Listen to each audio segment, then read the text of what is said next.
السلام علیکم ورحمۃ اللہ۔ سورہ کہف شروع ہو گئی ہے نا ہماری، شروع میں ہے اس سے شاید آپ نے پہلے رکوع 14 کون سا دوسرے رکوع پہ نشان ڈالا ہوا ہے؟ اس آیت سے شروع ہونا ترجمہ پہلے شمسہ سے ہم 2 رکوع کر لیے تھے 17 آیت تک ہو گیا۔ ہاں جی جی انہوں نے تو پورا کر دیا۔ اچھا ایک آیت رہتی ہے، ٹھیک ہے۔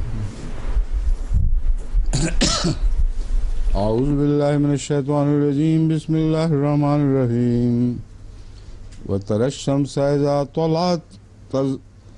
طلعت تزاور عن كهفهم ذات اليمين واذا غربت تقرضهم ذات الشمال وهم في فجوة منه ذلك من آيات الله من يهد الله فهو المهتد ومن يضلل فلن تجد له وليا مرشدا۔ اور تو سورج کو دیکھے گا اذا طلعت، کہ جب وہ طلوع کرے، تزاور عن کہفہم ذات الیمین، کہ وہ ان کے کہف سے، ان کی غار سے دائیں طرف ہوتا ہے اس وقت۔ وَإِذَا غَرَبَتْ، یعنی رستہ کترتا ہوا دائیں طرف سے چلتا ہے۔ وَإِذَا غَرَبَتْ، جب وہ غروب ہوتا ہے،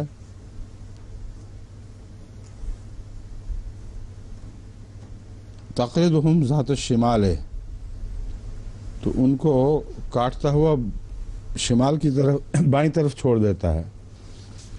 وهم فی فجوۃ منہ، اور وہ اس کھلے میدان میں ہیں جو ان دو کے درمیان واقع ہے۔ یہ جو آیت ہے یہ کافی گہری تحقیق کی محتاج ہے۔ اس کی وجہ یہ ہے کہ وہ آدمی کہاں کھڑا ہے جو دیکھ رہا ہے،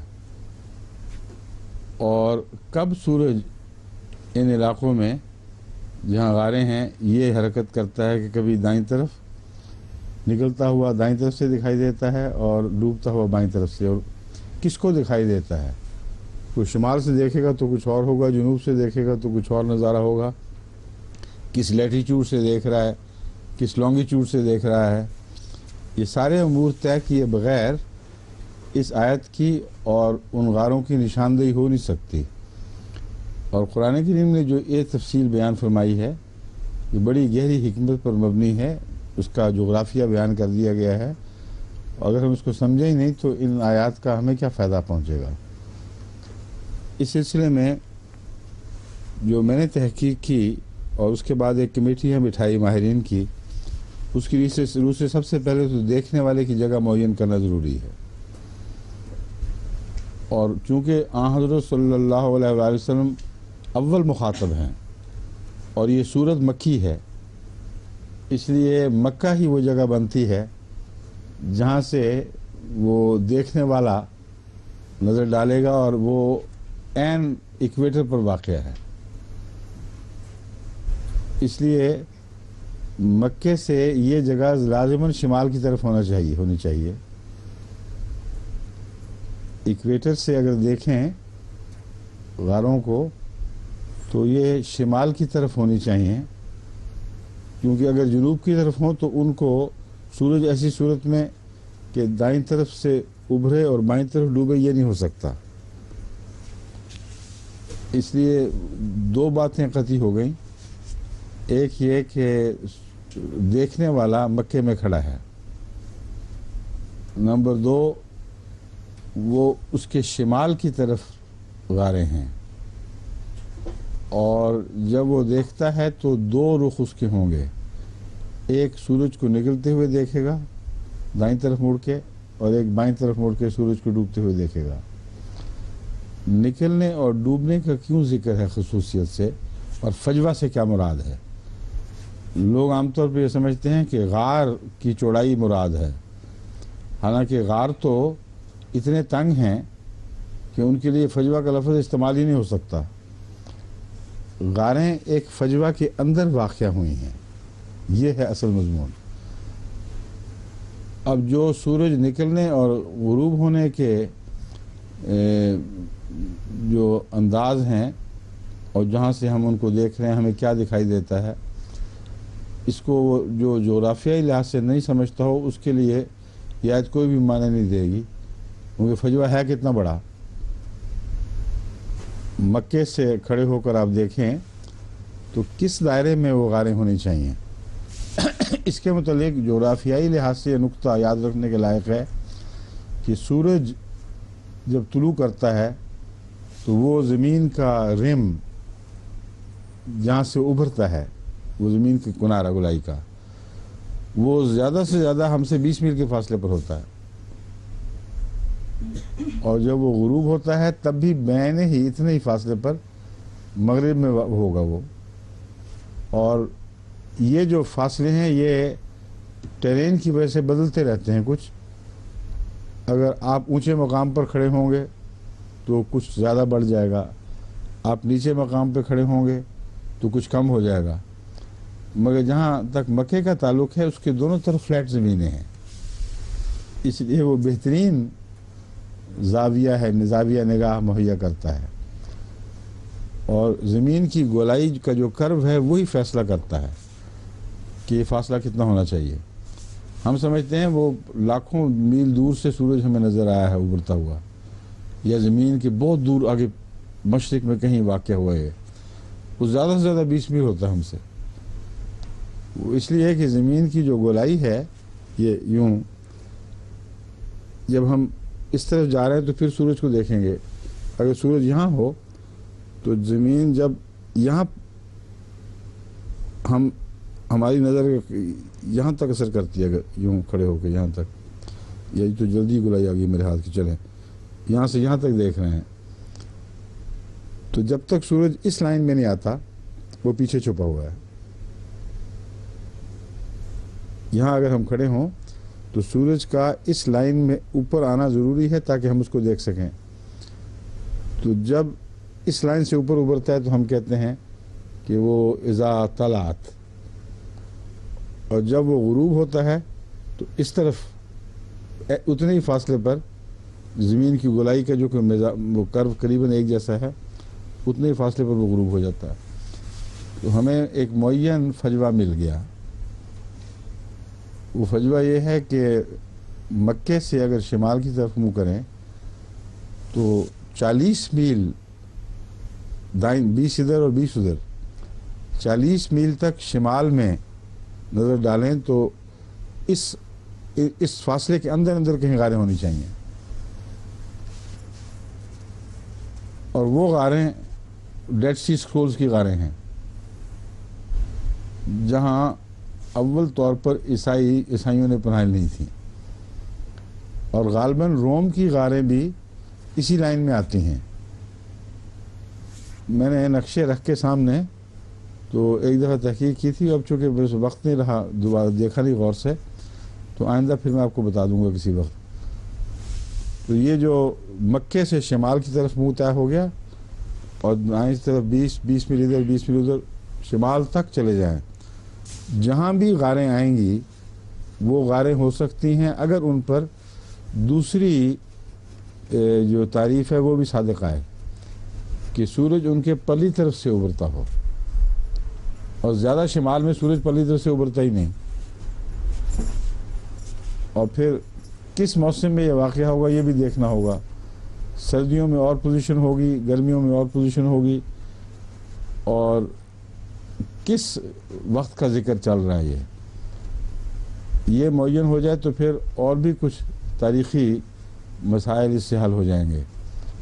اس کے لیے میں نے ایک ٹیم بنائی ہوئی تھی، ان کے آپس میں کافی اختلافات تھے اور ہم نے بڑی لمبی لمبی میٹنگیں کی، لیکن جو خلاصہ صحیح یاد ہے وہ تو اتنا ہی ہے، کچھ طے کرنے والی باتیں باقی تھیں تاکہ یہ وقت معین کیا جائے کہ کس زمانے میں سورج اس طرح کا بیہیو کرے گا۔ عین مشرق میں جب سورج ہو اس وقت یہ ممکن نہیں ہے، عین مغرب میں جب سورج ہو اس وقت یہ ممکن نہیں ہے، کیونکہ سال میں 2 وقت ایسے آتے ہیں جب زمین گھومتے ہوئے ایسے مقام پہ آتی ہے کہ سورج خط استوا کے عین مشرق میں ہوتا ہے، اور ایسے مقام پہ آتی ہے جب خط استوا کے عین مغرب میں ہوتا ہے۔ بین ہی وہ دن ہے جب یہ کہا جاتا ہے کہ آپ نے قبلہ سیدھا کرنا ہے تو کر لیں، کیونکہ مکے کے اوپر سورج ہوگا اس وقت فلاں وقت،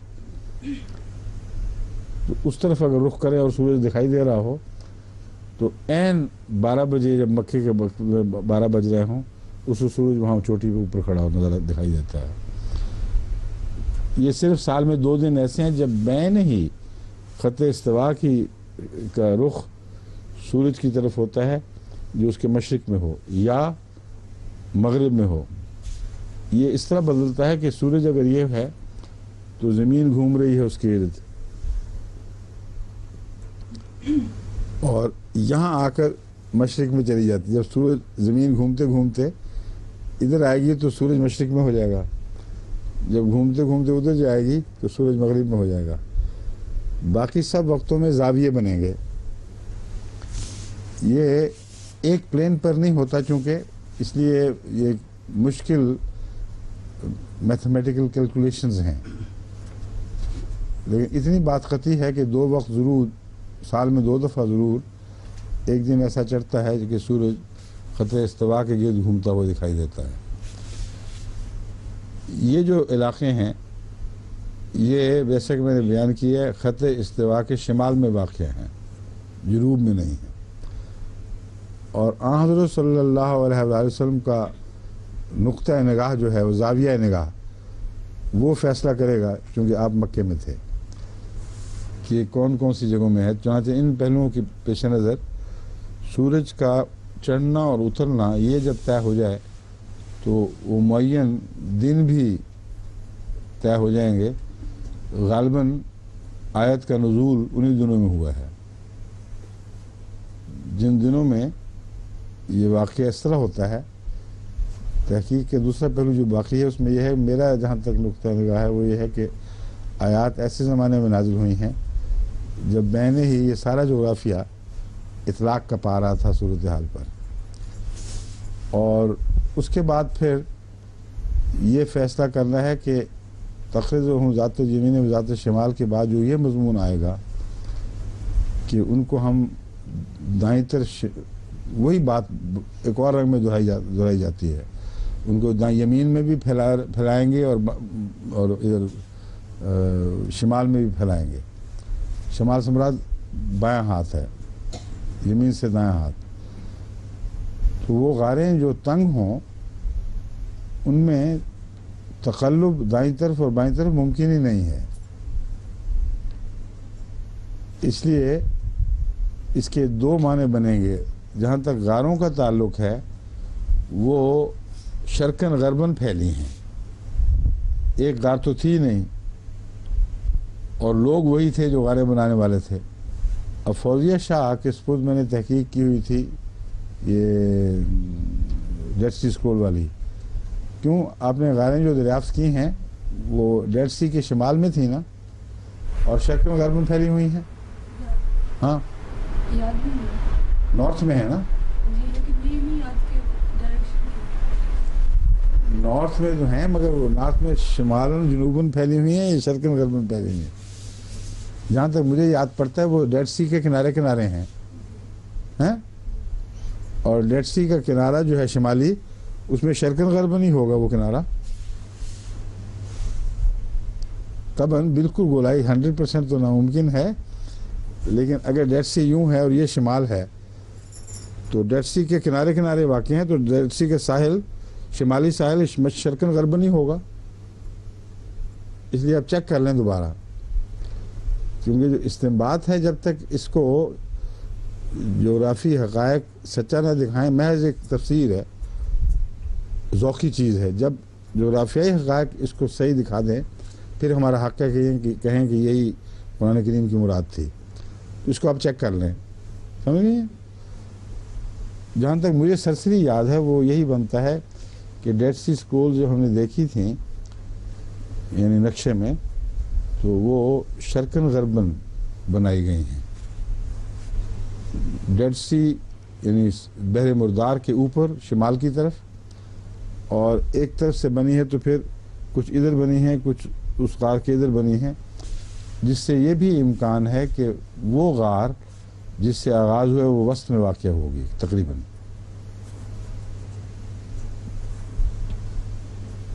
اس مضمون کو جب غاروں سے نکال کر عالمی سطح پر دیکھیں تو یہ نکلے گا کہ ان قوموں کو اللہ تعالیٰ شمالی علاقوں میں دائیں بائیں پھیلائے گا اور شمالاً جنوباً نہیں پھیلائے گا. اور یہ تو 100% قطعی بات ہے.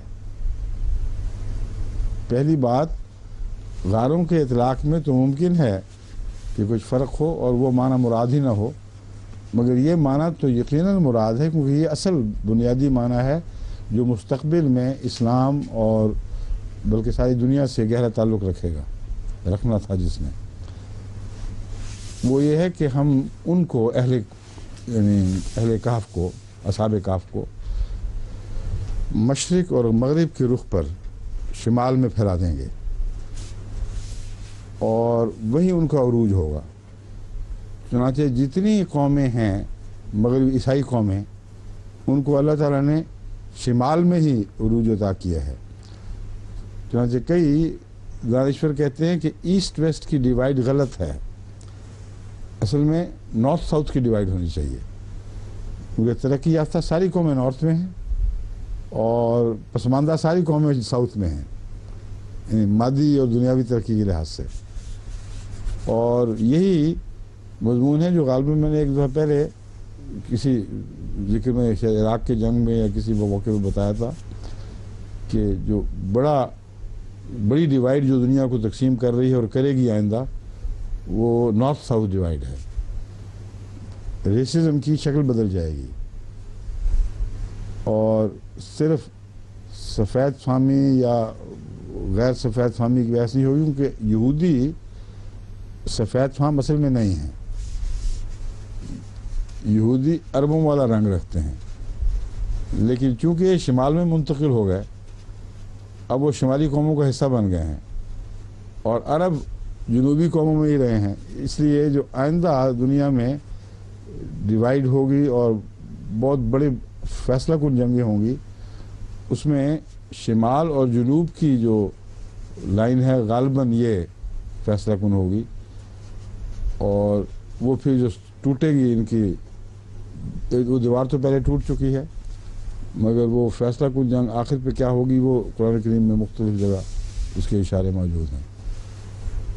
یہ میں تمہید کے طور پر آپ کو سمجھا رہا ہوں، تب کہ اب جب میں ترجمہ شروع کروں گا تو ہر جگہ رک کے تفصیل نہ بیان کرنی پڑے. آپ کو علم ہو جانا چاہیے کہ ان ڈسکرپشن میں بڑی وسعتیں ہیں. جہاں تک وقت کا تعلق ہے، ایک دن سے کیا مراد ہے؟ ایک دن سے مراد 100 سال بھی ہو سکتا ہے، اگر خدا تعالیٰ کا دن شمار کریں تو 1000 برس کا بھی ہو سکتا ہے، اور صدی کے لیے بھی دن کا لفظ استعمال ہو جاتا ہے. سورہ طٰہٰ میں تفسیر کبیر میں حضرت مسلم موعود نے یہ بات نوٹ کی ہے کہ سورہ طٰہٰ چونکہ انہی لوگوں سے تعلق رکھتی ہے، وہاں 10 دن کی بات چلائی گئی ہے کہ وہ 10 دن، کیونکہ کیا ہے وہ عشرہ، ہاں بسم اللہ عشرہ، عشرہ کہا ہے تو اس سے مراد 1000 سال ہے. تو اس پہلو سے جب ہم دیکھتے ہیں تو دنیا کا نقشہ ماضی اور مستقبل کے لحاظ سے جغرافیائی طور پر بھی اس صورت میں خوب کھول کر بیان کر دیا گیا ہے، اور دوسرے پہلو سے بھی تفصیل سے بیان کیا گیا ہے. سورہ طٰہٰ کا 10 نام بھی ہوتا تو ایک دن والا جو حصہ ہے وہ بھی 1000 تک ممتد ہوتا ہے. اس لیے یہ بہت ہی اہم صورت ہے، بڑے گہرے غور اور فکر کے ساتھ اس کا مطالعہ ضروری ہے. اب جب بھی کسی مدت کی بات ہو تو اس کا ایک کنارے کی بات بھی ضرور چلے گی، ورنہ مدت کب سے شروع ہوئی کب ختم ہوئی، اس میں اختلافات ہوں گے تفصیلی۔ 1000 سال سوئے رہے تو 1000 سال کے بعد وہ اٹھے ہیں اور غلبہ ہوا ہے۔ یہ 1000 سال کب سے شروع ہوتے ہیں؟ حضرت مسیح کی پیدائش سے، حضرت مسیح کے وصال سے، یا دعوی مسیحیت سے؟ دعوی مسیحیت اور وصال چونکہ مغربی اعداد و شمار کی روح سے ایک ہی چیز بنے ہوئے ہیں، کیونکہ وہ صلیب پر ہی آپ کا وصال مانتے ہیں، اس لیے ہمارے لیے ان کے سالوں سے اگر شمار کرنا ہو تو پیدائش کو اگر لیں گے تو پیدائش آپ کی واقعہ صلیب سے جو 33 میں ہوا تقریباً 7-8 برس پہلے کی ہے، اور یہ سب محققین تسلیم کر چکے ہیں۔ فرق صرف یہ ہے کہ بعض کہتے ہیں 4 سال پہلے کی، بعض کہتے ہیں 10 سال پہلے کی، مگر اس کے درمیان حضرت مسیح کا جو سن ہے وہ پہلے شروع ہونا چاہیے تھا، وہ بعد میں شروع ہوا ہے۔ اور چونکہ عموماً 40 سال کا عرصہ نبوت کے لیے اگرچہ قانون تو نہیں مگر ایک سنت کے طور پر نظر آتا ہے، کیونکہ وہ پختگی کے اوپر بیان ہوئی ہے قرآن کریم میں۔ حضرت موسیٰ کے لیے بھی 40 سال کا ہی عرصہ ہے، جب وہ 10-40 سال کی عمر کو پہنچے ہیں تب آپ کو نبوت عطا ہوئی، اور قرآن کریم نے جب یہاں یہ فرمایا یہاں تک کہ وہ بچہ پختگی کی عمر کو پہنچا اور 40 سال کا ہو گیا تب اس نے دعا کی اپنے ماں باپ کے لیے، وہاں بھی 40 کا ذکر ہے۔ تو جو محققین کی رائے ہے ان کے درمیان حضرت مسیح کی پیدائش کی مدت ہے، جو اگر 7 سال پہلے شمار کریں جو عین ممکن ہے تو حضرت مسیح کی صلیب کا واقعہ 40ویں سال کی عمر میں ہوا ہے، 40 سال کے بعد 1-2 سال کے اندر۔ یہ وہ مدت ہے، وہاں سے اگر کھینچیں تو اور بن جائے گا زمانہ 1000 کا، اگر پیدائش سے کھینچیں تو اور زمانہ بن جائے گا۔ وہ زمانہ معین کرنے کے بعد پھر تاریخی تحقیق ضروری ہے کہ وہ جو پہلا 1000 سال ہے وہ کب ختم ہوا ہے، جس کے بعد ان کے جاگنے کے آثار نمایاں ہو جاتے ہیں۔ تاریخی لحاظ سے عیسائیت کے لیے شالمین کا زمانہ سب سے زیادہ اہم سمجھا جاتا ہے، کیونکہ شالماں، اس کو فرینچ میں شامیں یا شالما کہتے ہیں، انگریزی میں چارلمین کہتے ہیں۔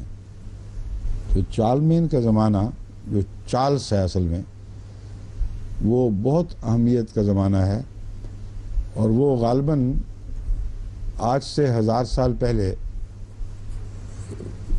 چارلمین آیا ہے۔ یہ وہی ہے جس نے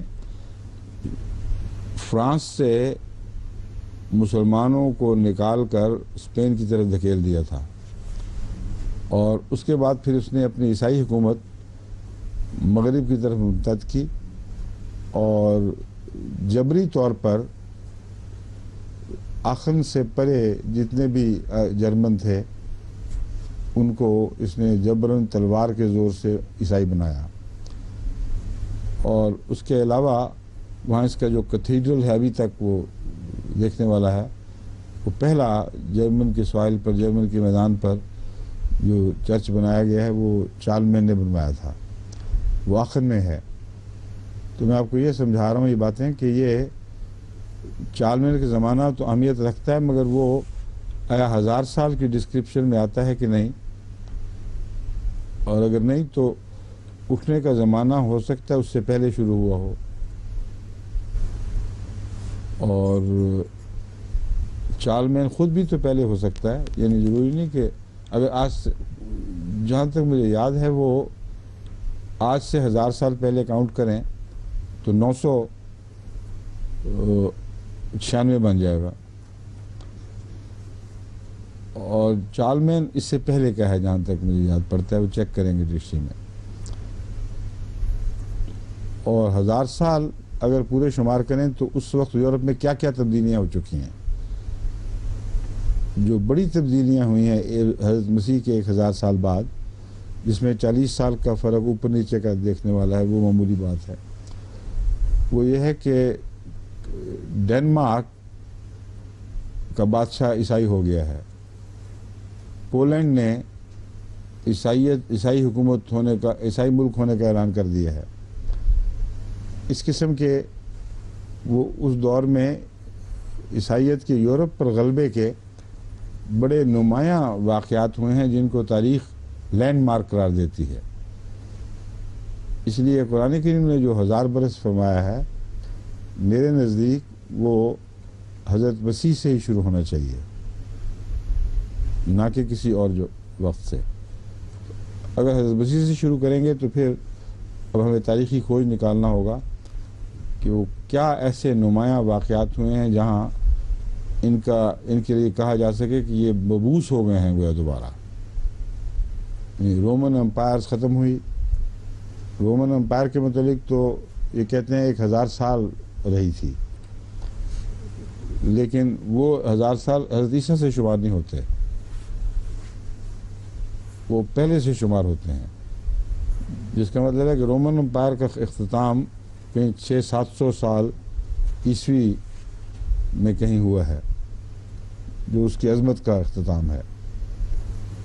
مگر جہاں تک رومن امپائر کا حضرت مسیح سے تعلق ہے، ہم جانتے ہیں کہ حضرت مسیح کے زمانے میں وہ اپنے عروج پر تھی، ختم نہیں ہوئی تھی، اس کے بعد تک رہی ہے. تو یہ جو حسابی دھاگے باندھنے والا معاملہ ہے کہ کس واقعہ سے باندھا جائے اور پھر تاریخ کا مطالعہ کیا جائے، یہ ہے سب سے اہم بات جس کے لیے لازماً اپنے ذہنی رجحانات سے آزاد ہو کر فیصلے کرنے ہوں گے. ورنہ اکثر مفسرین اس وجہ سے رستہ چھوڑ دیتے ہیں یا کچھ ہٹ جاتے ہیں موقف سے کہ ان کے ذہن میں ایک چیز گڑ جاتی ہے کہ یہ ہونا چاہیے، اور پھر دھاگے وہاں باندھتے ہیں جہاں حساب پورا ہو جائے. اور دھاگے باندھنے سے میں کسی کو کوئی تنگی نہیں ہے. تاریخ کا دھاگا کہاں باندھیں آپ کی مرضی ہے. کسی جگہ سے 1000 سال پہلے باندھ دیں، اگر آگے لے جائیں اس واقعہ کو تو وہاں سے 1000 سال پہلے باندھ دیں. کسی نہ کسی جگہ دھاگا باندھنے کے لیے کوئی مواد تو ضرور مل جائے گا. اس لیے یہ بڑا ہی نازک مسئلہ ہے.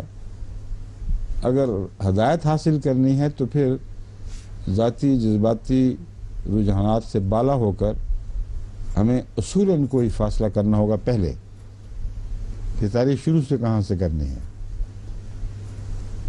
جب تک یہ فیصلہ آزاد نہ ہو اس وقت تک بعد کے واقعات کا زمانہ ہم پر معین نہیں ہو سکتا. اگر آپ مثلا اسپین سے مسلمانوں کا انخلاء، یہاں سے آپ تاریخ کا دھاگا باندھ کر بیکورڈ شروع کریں تو پھر لازماً آپ کو 1000 سال کا دھاگا جو ہے وہ کہیں اور جا کے باندھنا پڑے گا. تو یہ درست نہیں ہے. میرے نزدیک پہلے اصولی بحث کے ساتھ، انصاف کے ساتھ آغاز طے ہونا ضروری ہے کہ جو تاریخی طور پر اپنے اندر قطعیت رکھتا ہو. اور وہ دو ہی صورتیں ہیں، ایک حضرت مسیح کے زمانے سے باندھا جائے کیونکہ واقعہ مسیحیت کے متعلق، مسیحیت کے پھیلاؤ اور عروج کے متعلق باتیں ہو رہی ہیں. اس لیے یا پھر رومن جو سلطنت کا عروج تھا وہ بھی ایک نمایاں چیز رکھتی ہے، اس کا غروب ہونا، اور اس سے پھر بات شروع کی جائے گی کہ ایک سلطنت غروب ہو گئی، ایک دوسری سلطنت ابھر آئی ہے. اس کے سوا کوئی تاریخی جواب نہیں ملتا کہ ہم اس زمانے کو کہاں سے شروع کریں. کیوں نہیں آپ کے زمان میں آ رہا ہے کچھ؟ اچھا ٹھیک ہے، سمجھ گئے ہیں. یہ چیزیں ایسی ہیں جن میں تحقیق ہونی چاہیے، اور میں چونکہ ساری دنیا کو مخاطب کر رہا ہوں اس لیے جہاں جہاں بھی ہمارے علماء ان باتوں پر عبور رکھتے ہیں وہ افراتفری میں فیکس بھیجنے کی کوشش نہ کریں، ایکسائٹ ہو کے کہ ہم فوراً دے دیں. یہ باتیں بڑی گہری تحقیق کی ہیں ان سب امور سے مراد جو جغرافیہ کے ماہر ہیں وہ اپنی رائے دیں، جو تاریخ پر نظر رکھتے ہیں وہ مزید تحقیق کریں اور اس سارے دور کے اہم واقعات کو اس طرح مطالعہ کریں کہ جو پہلا 1000 سال ہے اس کی مدت کہاں ختم ہوگی، اور جب ختم ہوتی ہے تو کیا ہو رہا ہے، ایک سنسنی سی نظر آنی چاہیے۔ اثر نو عیسائیت اٹھ رہی، اثر نو تھی تو پہلے بھی اٹھی ہوئی، ہم سمجھتے تھے کہ وہ سوئی ہوئی ہے، اس طرح وہ اٹھی ہے کہ وہ تاریخ پر جگہ جگہ نئے نقوش قائم کر رہی ہے اور ایک نئی عظیم طاقت کے طور پر ابھرتی ہے۔ وہ مجھے جگہ معین کرنی ہے کیونکہ اس کے بغیر سورہ کہف کے مضمون کو ہم پوری طرح سمجھ نہیں سکتے اور جیسا کہ حق ہے اس سے استفادہ نہیں کر سکتے۔ اب یہ تمہیدی بات ختم، اب ترجمہ شروع۔ وَتَرَى الشَّمْسَ إِذَا طَلَعَتْ تَزَاوَرُ عَنْ كَهْفِهِ، اور تو سورج کو دیکھتا ہے جب وہ چڑھتا ہے، اس کا جب وہ نکلتا ہے، عَنْ كَهْفِهِمْ، ان کے کہف سے ذات الیمین، دائیں طرف نکلتا ہے۔ سورج کو تو ان کے کہف سے دائیں طرف چڑھتے ہوئے دیکھتا ہے۔ اس میں یہ بھی بحث اٹھائی تھی میں نے کہ کہف سے اگر دیکھا جائے تو کہف چونکہ خود معین ہی نہیں، اس لیے کس کہف سے دیکھو گے، اس لیے مکے کے سوا کوئی جگہ نہیں بنتی جہاں سے دیکھنے والا تو وہ جب ان کے دائیں طرف دیکھتا ہے سورج کو کہ نکلتا ہو، یوں لگتا ہے جیسے ان کے دائیں طرف سے نکل رہا ہے، لیکن جب غروب ہوتا ہے تو وہ بائیں طرف غروب ہو جاتا ہے اور تخرجہم، کاٹتا ہوا، رستہ کاٹتا ہوا گزرتا ہے۔ وہم فی فجوۃ منہ، وہ اس میدان میں واقع ہیں جو ان دو انتہاؤں کے درمیان ہے۔ ذالک من آیات اللہ، یہ اللہ تعالیٰ کی آیات میں سے ہے، اس لیے بہت ہی اہمیت ہے کہ اس کو سمجھا جائے، غیر معمولی اس میں نشانات ہیں اللہ تعالیٰ کی طرف سے۔ من یہدہ اللہ فہو المہتد، وہی ذالک من یہد اللہ، کیا آپ نے کہا؟ یاد نہیں، یاد ہی پڑ گیا تھا، اچھا غلطی سے وہ منہ سے نکلا، میں دیکھ تو رہا ہوں صاف لکھا ہو یاد اللہ۔ من یہد اللہ فہو المہتد، جسے اللہ ہدایت دے وہی ہے جو ہدایت پاتا ہے۔ ومن یضلل فلن تجد لہ ولیا مرشدا، اور جسے وہ ہدایت کی بجائے گمراہ ٹھہرا دے، ہدایت دینے کی بجائے گمراہ ٹھہرا دے، تو اس کے حق میں کوئی مددگار اور کوئی اسے ہدایت دینے والا نہیں پائے گا، اس کا مرشد کوئی نہیں ہوگا جو اسے ہدایت دے دے۔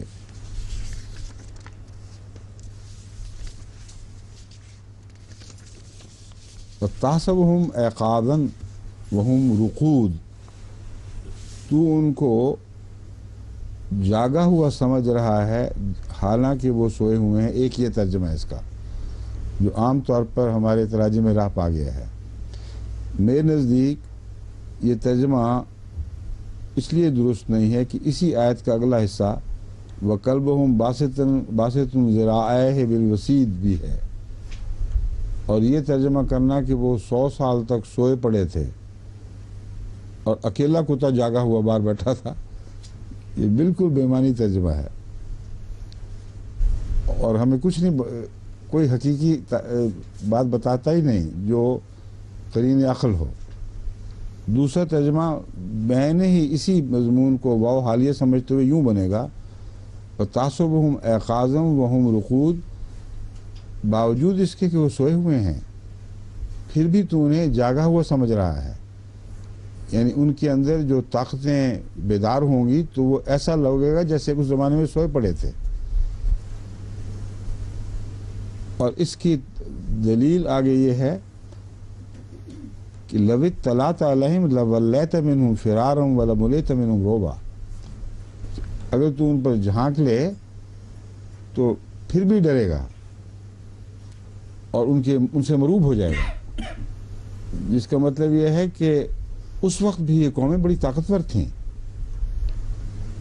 اور ان کو دیکھ کر انسان یہ اور ان کی فوجی چھاؤنیاں تھیں جو ان کی نگرانی کر رہی تھیں. جس طرح غاروں کے سامنے کتے بیٹھے رہتے تھے، وہی کتے ہیں جو اب ان کی محبت کا منبع مرجع بن گئے ہیں. کیونکہ جو جانور ایک دفعہ وفا کرتا ہے پھر انسان بھی اس سے وفا کرتا ہے. اور اللہ تعالیٰ نے یہ عجیب ایک مضمون بنایا ہے تاریخ کا کہ بعض پرانے تاریخی واقعات آئندہ قوم کی خصلت بن جاتے ہیں. تو یہ جو کتے ان کی غاروں کے آگے بیٹھے رہتے تھے ان کو مطلع کرنے کے لیے کہ کوئی دشمن آ رہا ہے، ان کے بھونکنے سے یہ مستعد ہو کر اپنے غاروں کے اندر چھپنے کی جگہوں کی طرف بھاگ جایا کرتے تھے. ایک تو ظاہری مضمون ہے، وہ بھی ہو تو یہ خیال کر لینا کہ کتا اکیلا جاگا اور یہ سوئے پڑے ہیں، اور اگر وہ کتا بھونکے بھی تو ان کو کیا فائدہ پہنچے گا. اور سوئے ہیں تو 100 سال کم سے کم سوئے ہیں، یہ مفسرین لکھتے ہیں، بیچ میں اٹھتے بھی نہیں. تو پھر تو ڈیڈ میٹ تھے ہر ایک کے لیے. جو بھی آئے کتا بے شک بھونکتا رہے، سپاہیوں نے اندر جا کے سوتوں کو پکڑ کے ذبح کر دینا تھا. تو یہ مراد نہیں ہے. مراد یہی ہے کہ باوجود اس کے حالانکہ وہ سوئے ہوئے ہیں پھر بھی تم ان کو شمار کر رہے ہو جاگا ہوا، ان معنوں میں کہ ان کے اندر جاگی ہوئی طاقتیں ہیں اور تم سمجھ رہے ہو کہ وہ سوئے ہوئے ہیں. یہ مضمون حالیہ کو سمجھنے کے لحاظ سے ادلا بدلا جا سکتا ہے.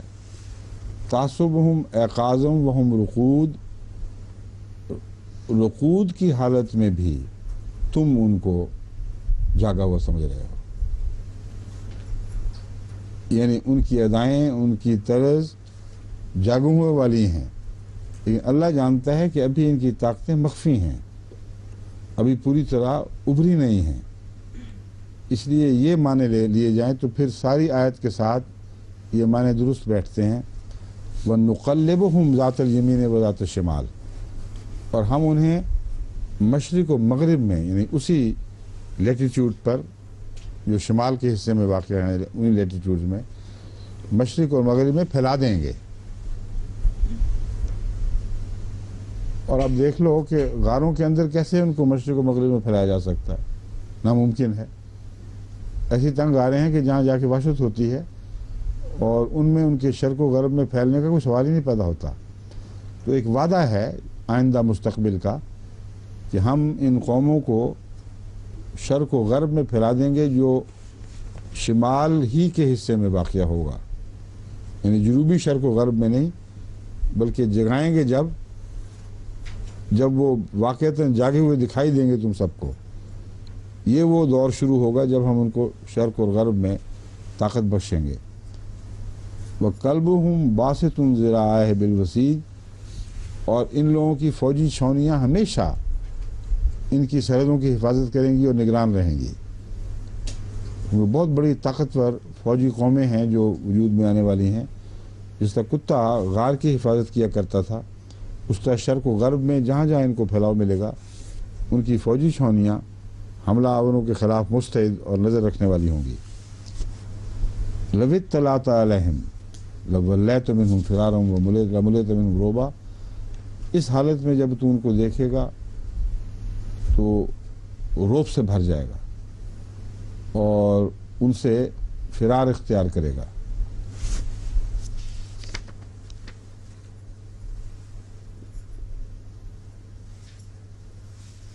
وہ ترشم شاید یہ تو ہو گیا. اس کے بعد یہ تیسرا پھر کیا ہے اس کے بعد؟ کون سی 19ویں آیت ہے نا؟ 19ویں پیج ہاں غائب یہ بیچ یہ نیچے ہے. وَكَذَلِكَ بَعَثْنَاهُمْ لِيَتَسَاءَلُوا بَيْنَهُمْ، اسی طرح ہم نے ان کو ایک نئی بعثت عطا کی، وہ نئے طور پر اٹھے ہیں. پھر قَالَ قَائِلٌ مِّنْهُمْ كَمْ لَبِثْتُمْ، ان میں سے کئی پوچھنے والے کہیں گے تم کتنی دیر رہے ہو اس زمانے میں. قَالُوا لَبِثْنَا يَوْمًا أَوْ بَعْضَ يَوْمٍ، جواب وہ دیں گے کہ ایک دن یا ایک دن کا کچھ حصہ. قالوا ربکم عالم بما لبثتم، کہنے والے جو آگے سے یہ کہیں گے کہ اللہ ہی بہتر جانتا ہے کہ تم کتنی مدت رہے ہو۔ فبعثوا احدکم بورقکم هذه الى المدینۃ فلینظر ایھا ازکی طعاما فلیأتکم برزق منہ ولیتلطف ولا یشرن بکم احدا۔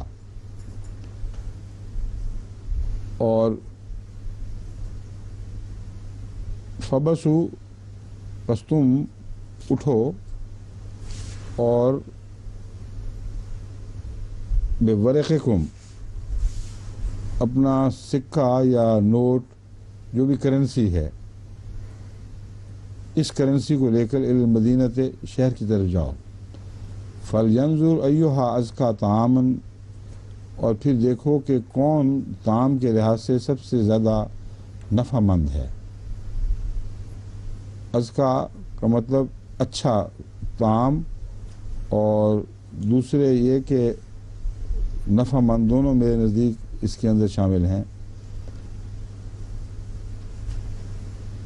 فلیاتکم برزق منہ، پھر اس میں سے رزق لے کے آؤ۔ ولیتلطف، اور تلطف چاہیے کہ وہ تلطف کرے جانے والا۔ تلطف کے ایک تو معنی جھانکنے کا ہے نا، کیوں جی مومن صاحب، یا نرمی کا سلوک صرف مراد ہے؟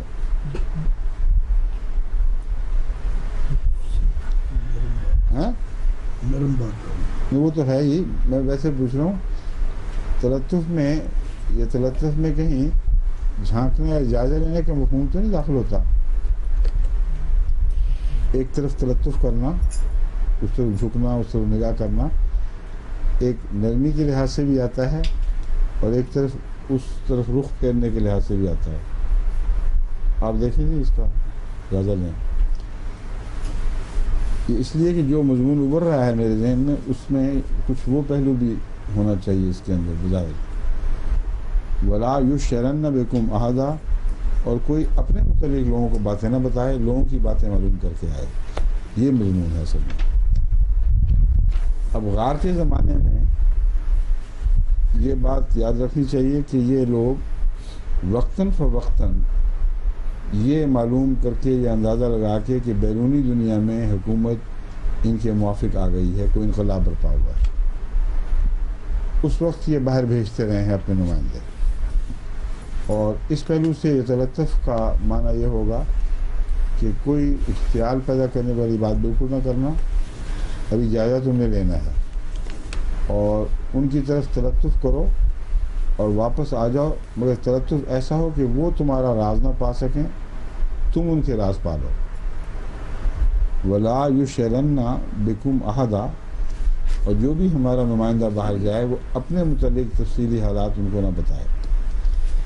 یہ غار کے جو زمانہ چلتا ہے 300 سال کے اندر، غاروں میں جب یہ بسے ہیں، اس کے اندر یہ عملاً تاریخ پلٹے کھاتی رہی ہے، اور کبھی کوئی بادشاہ ہے جو ہمدرد آ گیا، منصف مزاج آ گیا، کبھی کوئی اچانک ظالم بادشاہ ابھرا ہے، تو غاریں مسلسل آباد نہیں رہیں۔ غاروں کی جو سائنسی لحاظ سے غاروں کا جو جائزہ ہے وہ ثابت کرتا ہے کہ وقتاً فوقتاً استعمال ہوئی ہیں، اور کبھی محض اپنے تاریخی مواد کو، کتابوں وغیرہ کو اندر رکھنے کے لیے استعمال ہوتی رہی ہیں، اور کبھی چھپ جانے کے لیے بھی استعمال ہوئی ہیں، تدفین کے لیے بھی استعمال ہوئی ہیں، مگر یہ مسلسل نہیں ہے۔ اگر یہ مسلسل 300 سال تک غاروں میں دفن ہوتے رہتے تو ان کا قبرستان اتنا بڑا ہو جانا تھا کہ وہ غاریں خود شرقاً غرباً بے شمار پھیل جاتی، اور ان میں آدمی مردے نہیں پورے آ سکتے تھے۔ جو مردے ہیں وہ بھی اوپر نیچے دفن ہوئے ہیں۔ اس سے پتہ چلتا ہے کہ جگہ کی تنگی کا احساس بڑا نمایاں تھا۔ بس 300 سال مسلسل عیسائیوں کے مردے وہاں دفن ہونا، یہ خلاف عقل بھی ہے، خلاف تاریخ ہے۔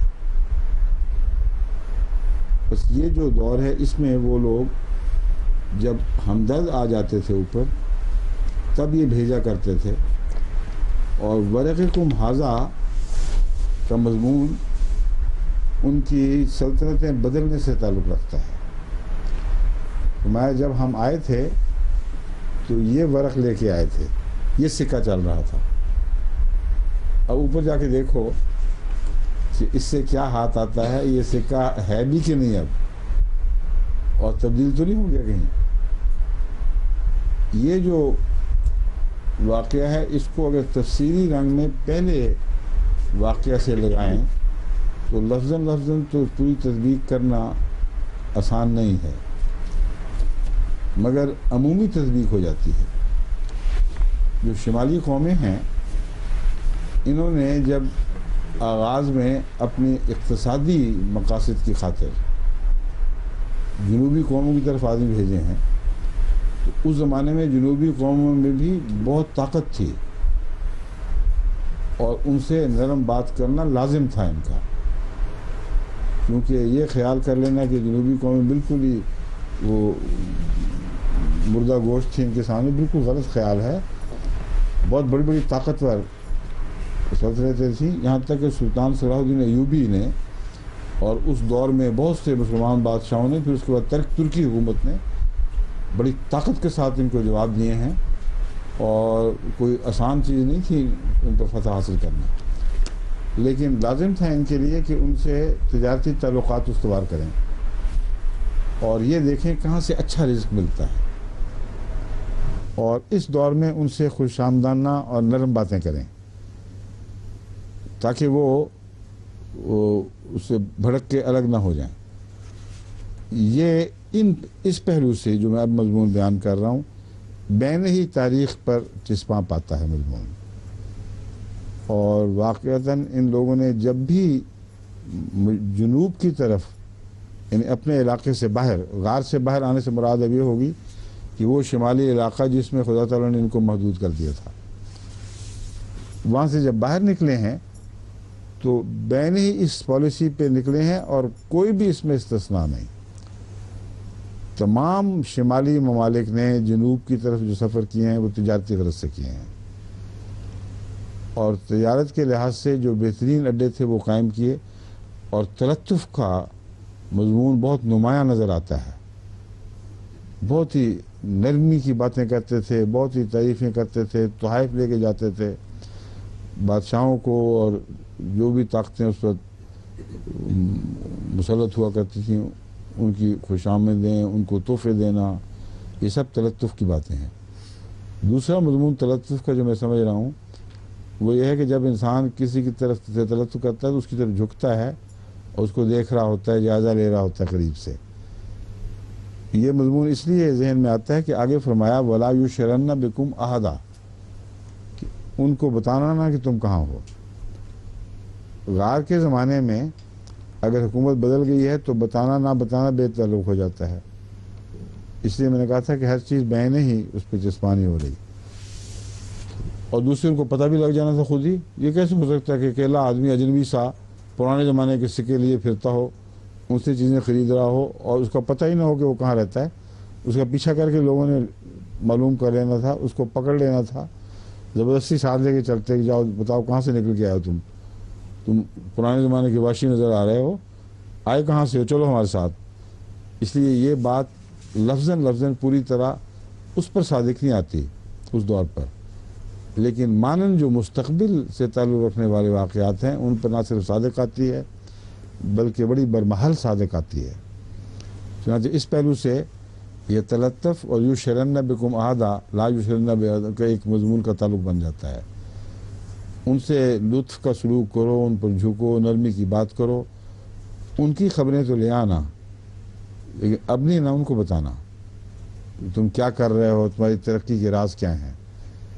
چنانچہ اس زمانے میں مغربی دنیا نے اپنے سائنس کے علوم اپنے احیاء العلوم کے دور کے میں جو کچھ انہوں نے مادی ترقیات کی چیزیں حاصل کی تھیں وہ بالکل نہیں دیں جنوب کو، ان سے چیزیں سیکھ کے آ جاتے تھے۔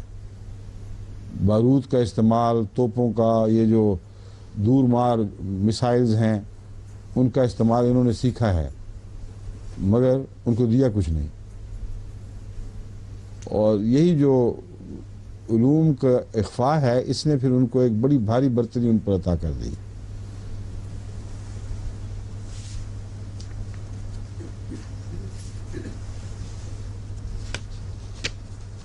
اس کے بعد ہے انہم ان یظہروا علیکم یرجموکم او یعیدوکم فی ملتہم ولن تفلحوا اذا ابدا. اس میں یہ بات تو بہر قطعی ہے کہ غار کے اس دور میں بھی اگر وہ ان پر غلبہ پا لیتے، اوپر والے ان کو پکڑ لیتے، تو یا ان کو مرتد کر لیتے، اپنی ملت میں لوٹا لیتے، اور ایسی یا سنسار کر دیتے.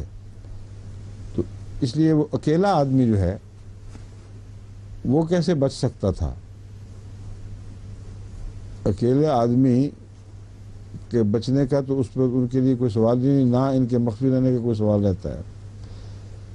تو مراد یہ ہے کہ وہ جائزہ لے کے پہلے جائزہ غالباً ذرا ہٹا سا جائزہ ہے، جا کے دیکھو، حالات معلوم کرو، یہ دیکھو کہ وہ دوستانہ رنگ رکھنے والے لوگ ہیں جو اوپر ہیں یا ان میں تم اجنبیت پاتے ہو. تو حکمت سے کام لینا، ایسا نہ ہو کہ پکڑے جاؤ، اور اگر پکڑے جاؤ گے تو پھر جو بھی جاسوس گیا ہے اس کے ذریعے وہ پچھلے لوگوں کے بھی اطلاع پا جائیں گے، اور ان کو وہ یا تو مار دیں گے، قتل و غارت کریں گے، یا پھر ان کو ارتداد پر مجبور کر دیں گے. یہ غار والے حصے پر ان معنوں میں یہ اطلاق پاتا ہے. دوسرا یہ کہ اگر تم مسلمان اقوام میں یا دوسری اقوام میں جاؤ گے اور تم نے تلطف کے ذریعے اپنی حفاظت نہ کی، تو وہ مشتعل ہو کر یا تمہیں ماریں گے یا زبردستی مسلمان بنا لیں گے، یا زبردستی جو بھی وہ مذہب ہے ان کا جنوبی قوموں کا وہ تمہیں بنا دیں گے. یہ ہوتا رہا ہے تاریخ میں. تو اس پہلو سے جب وسیع پیمانے پر دیکھیں تب بھی یہ آیت صادق آتی ہے، اور معین غار کے تعلق میں بھی یہ آیت صادق آتی ہے. وَكَذَلِكَ أَعْثَرْنَا عَلَيْهِمْ لِيَعْلَمُوا أَنَّ وَعْدَ اللَّهِ حَقٌّ. اسی طرح ہم نے ان لوگوں کو پر یہ بات کھول دی. آثرنا علیہم، ان کو علم دیا. کیوں جی؟ یہی مطلب بنتا ہے علم دیا. مومن صاحب، آثرنا کا کیا معنی ہے؟ لفظ مطلع کرنا، علم دینا، باخبر کرنا. کیوں جی؟ لغت کے لحاظ سے. ویسے میں نے اپنے ترجمے میں تو یہی لکھا ہوا ہے کہ اس طرح ہم نے ان کو باخبر کر دیا یا مطلع کر دیا. پھر تو ہونا چاہیے آثرناہم لیعلموا. آثرنا کا نتیجہ لیعلموا نکل رہا ہے. تو علمنا نہیں فرمایا، آثرنا لیعلموا. یہ میں آپ سے مدد مانگ رہا ہوں کہ لغوی لحاظ سے آثرنا کا ترجمہ کیا بنتا ہے. جو میں نے کیا ہے اس طریق پر ہم نے ان لوگوں کو مطلع کر دیا تاکہ وہ جان لیں کہ اللہ کا وعدہ سچا ہے.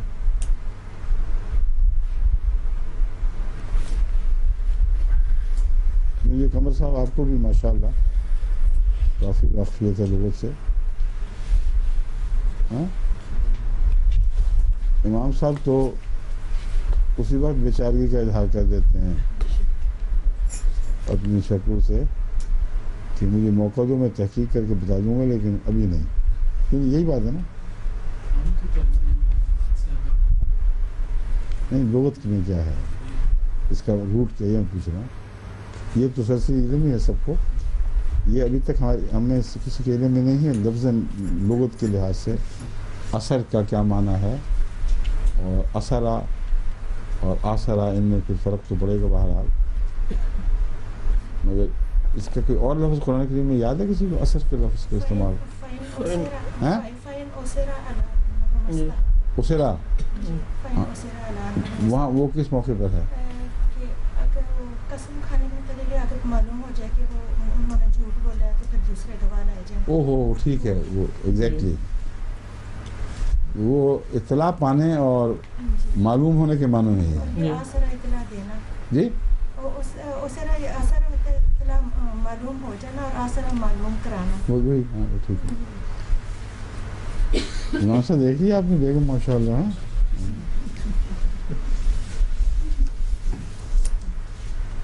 وَيَعْلَمُ أَنَّ وَعْدَ اللَّهِ حَقٌّ کہ اللہ کا وعدہ سچا ہے. وَأَنَّ السَّاعَةَ لَا رَيْبَ فِيهَا اور ساتھ میں کوئی شک نہیں. یہ کیسے پتہ چلا؟ اور یہ بتائیے. اِذْ يَتَنَازَعُونَ بَيْنَهُمْ أَمْرَهُمْ فَقَالُوا ابْنُوا عَلَيْهِمْ بُنْيَانًا.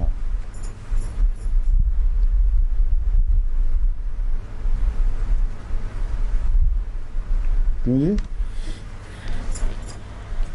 بالکل صاف بات ہے، کوئی مشکل مسئلہ نہیں ہے، لیکن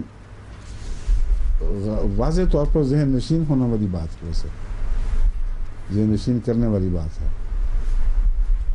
ایک ایسی جماعت کا جو مدتوں مظلوم رہی ہو اور عملاً ایسی حالت میں ہو گیا وہ جیتے جی مر گئی ہو اور اپنی بقا کی خاطر وہ زیر زمین رہنا پسند کرے یا مجبور ہو کے زیر زمین رہے. اس سے جو خدا تعالیٰ نے ان کی بعثت کا وعدہ فرمایا تھا کہ تمہیں ہم دوبارہ اٹھائیں گے، جو پہلے گزر چکا ہے وعدہ، یہ ہم نے جب وہ آدمی انہوں نے باہر بھیجے اور یہ دیکھے تو پتہ چلا کہ وہ واقعتاً وہ اٹھ چکے ہیں. اور یہ وعدہ جو پورا ہوا ہے ان پر، یہ آغاز عیسائیت میں کوئی سوچ بھی نہیں سکتا تھا. ایسی قوم کو اللہ اتنا زبردست بنا دے اور اتنا غلبہ عطا کر دے کہ لوگ ان سے ڈرنے لگیں. فرمایا یہ خبر ان کو دینا یہ بھی یقین دلاتا ہے ان کو کہ خدا کے مرنے کے بعد جو دوسرے وعدے ہیں آخرت کے وہ بھی ضرور پورے ہوں گے. جس خدا نے ناممکن حالات میں ایک مردہ قوم کو جی اٹھانے کے وعدے فرمائے اور ان کو پورا کر دکھایا، ان کو اپنی آخرت کی زندگی سے کسی قسم کے شک میں مبتلا نہیں رہنا چاہیے. وہ بھی لازماً وعدہ پورا ہوگا. ان الساعۃ لا ریب فیہا کہ ساتھ میں کوئی شک نہیں. دوسرے الساعہ کا لفظ قرآن کریم میں دو جگہ روحانی مذہبی انقلاب کے لیے استعمال ہوا ہے. ایک حضرت صلی اللہ علیہ وسلم کی بعثت کے لیے اور ایک حضرت مسیح کے تعلق میں آخرین کے اندر. وَإِنَّهُ لَعِلْمٌ لِلسَّاعَةِ تو یہ بھی مراد ہے کہ خدا تعالیٰ دوبارہ زندگی بخشے گا روحانی تمہیں جب ایک دفعہ خدا نے دوبارہ اٹھا دیا ہے اور زندہ کر دیا ہے تو یاد رکھنا آخرت کا جو وعدہ ہے تمہارے لیے کہ ایک نیا مسیح آئے گا اور وہ تمہیں زندہ کرے گا اور دوبارہ اٹھا دے گا، اس میں بھی کوئی شک نہیں. یہ جو معنی ہے اس کی قرآن پوری تائید کرتا ہے، کیونکہ حضرت صلی اللہ علیہ وسلم نے جو روحانی انقلاب برپا فرمایا اس کے لیے لفظ ساعہ ہی استعمال فرمایا ہے. اقتربت الساعۃ وانشق القمر، یعنی وہ عظیم روحانی انقلاب جو محمد رسول اللہ سے وابستہ ہے علیہ الصلوۃ والسلام، وہ بالکل قریب آ کھڑا ہوا ہے اور چاند کا پھٹ جانا اس بات کا گواہ ہے. اور پھر انہ علم للساعہ مسیح ایک آخری انقلاب کی طرف وہ انگلی اٹھائے گا، یعنی اس کا آنا پیش خیمہ بنے گا ایک اور انقلاب کا. یہ دو ساعتیں ہیں جن کی طرف اس آیت میں میرے نزدیک اشارہ موجود ہے. یعنی آخرت کی ساعت قیامت کے معنوں میں درست، لیکن یہ دو ساعتیں بھی ہیں جو عیسائی تعلق میں لازماً آئندہ پوری ہونے والی تھی. ایک رسول اللہ علیہ وسلم کے انقلاب کے ذریعے عیسائیوں کو نئی زندگی کا ایک پیغام ملا، اور دوسرے ان کے اپنے آقا عیسیٰ علیہ السلام کو رسول اللہ علیہ وسلم کی امت میں پیدا کر کے جو آخری بڑی ساعت ہے اس کا عنوان باندھا گیا، اور اس کے بعد پھر وہ سلسلہ شروع ہوا ہے. اِذْ يَتَنَازَعُونَ بَيْنَهُمْ أَمْرَهُمْ فَقَالُوا ابْنُوا عَلَيْهِمْ بُنْيَانًا جب وہ آپس میں اپنے معاملات میں بحث کر رہے تھے تو قالو انہوں نے کہا ان پر کوئی عمارت بنانی چاہیے. اب چونکہ وقت ہو چکا ہے، باقی انشاءاللہ کل ہے نا.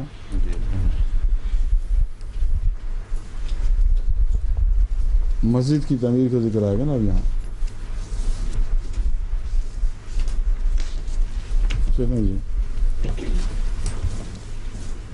میں نے کہا آپ نے فوزیہ اس پہ دیکھنا ہے غاروں کا پھیلاؤ، وہ مجھے ہمیں کل بتانا ہے انشاءاللہ، ٹھیک ہے.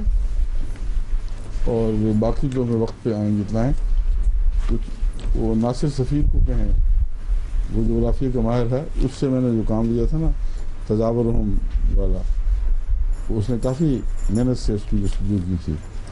تو وہ کہیں کسی وقت وہ لا کے نا ماڈل ہمارے دفتر میں ماڈل سیٹ کر کے مجھے دکھائے کہ کیا واقعہ ہو رہا ہے.